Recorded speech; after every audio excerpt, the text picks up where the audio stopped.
चौंडीतील मंत्रिमंडळ बैठकीच्या तयारीला वेग, शाही थाट आणि कामे मार्गी लागल्याची वाट। अनेक उलटसुलट चर्चेनंतर आता चौंडी येथे 6 मे रोजी मंत्रिमंडळाची बैठक घेण्याचं जवळपास फायनल झालंय। प्रशासनही वेगाने कामाला लागले।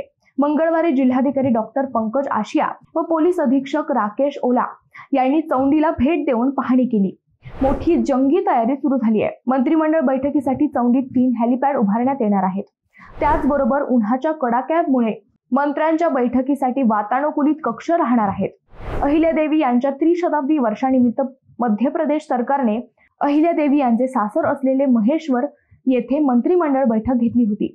त्याच पार्श्वभूमीवर 6 मेला अहिल्यादेवी यांचे असलेले जन्मगाव चौंडीत राज्य मंत्रिमंडळाची बैठक होण्याची शक्यता आहे। मध्य प्रदेशाचीच लाडकी बहीण योजना महाराष्ट्रात महायुतीने राबवून मोठं यश मिळवलं होतं। आता बैठकीचेही अनुकरण सध्या महायुतीने केले असून ही बैठक आयोजित केली आहे। या बैठकीच्या तयारीला प्रशासकीय स्तरावर वेग आलाय। या बैठकीत रस्ते विकसित करण्याबरोबरच अहिल्यादेवी यांच्या स्मारकाला भरीव निधी मिळण्याची अपेक्षा आहे। त्याचबरोबर चौंडीतील सोयी सुविधांवरही निधी मिळेल अशी आशा आहे।